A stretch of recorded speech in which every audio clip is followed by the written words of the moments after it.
What's up, everybody, and welcome back to my continuing coverage of the 2019 Dallas International Film Festival. I'm Chase Lee, and guys, I've come to an end. My journey at the film festival is complete. This is my final and 11th film that I've seen at the festival, and what a great way to go out. Go out with a bang, is the best way to go when you've just been feeling kind of feeling neutral throughout the entire festival in terms of films, but when one comes along, kind of just knocks your socks off like this, whether it be the subject matter or just the filmmaking in general, it's you got to talk about it. You just have to. And this movie is going to be talked about regardless because of its subject matter. A lot of people are going to hate this. I'm probably going to be in the minority for loving it.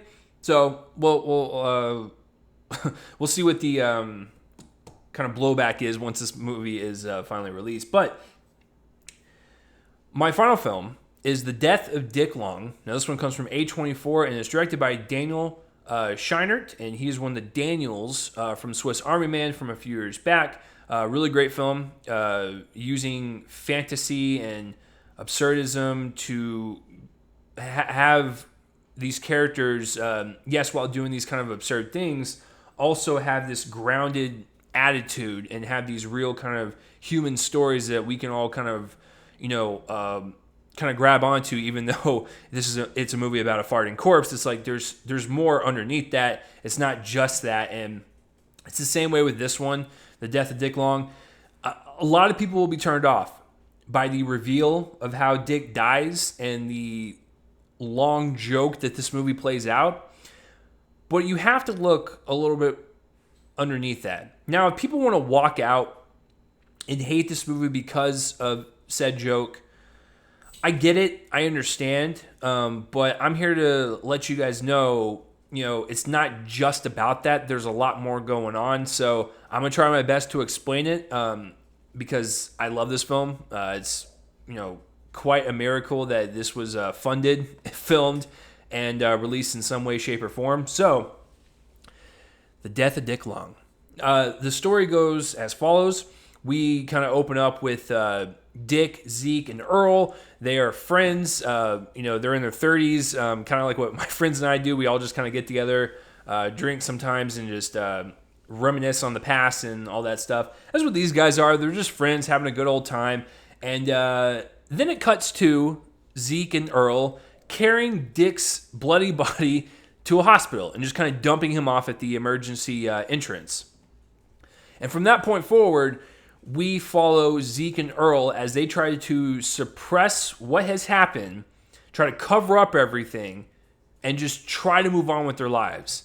But unfortunately, when you live in this small town, people are going to know things pretty quickly, and you're going to have police that are going to be on top of this and probably solve it within like 12 hours. So that is where our story kind of goes, is just seeing the aftermath of this death, seeing the police do their work, seeing them trying to investigate this, while at the same time, we have Zeke and Earl covering up the situation.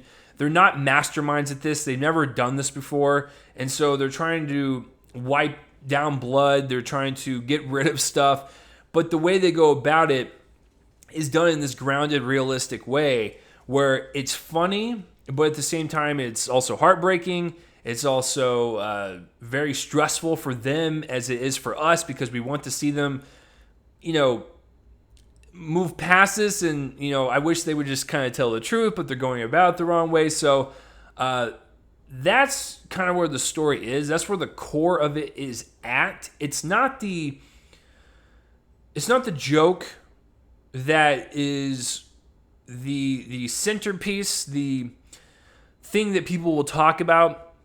It's about the story. It's about the characters. It's about the aftermath of what has happened and how people hold in truth and how people are scared to tell the truth, and to see the nervous wreck that Zeke is. We can understand. It's like, yeah, he made some poor decisions, but he's still a likable guy. He's still a good family man from what we have seen. And we want to see him get out of this, untouched, but unfortunately, he's going about it the wrong way. You kind of just want to scream through the screen and be like, Zeke, you're doing it wrong, man. Please do it this way. but it's the performances of Michael Abbott Jr. who plays Zeke.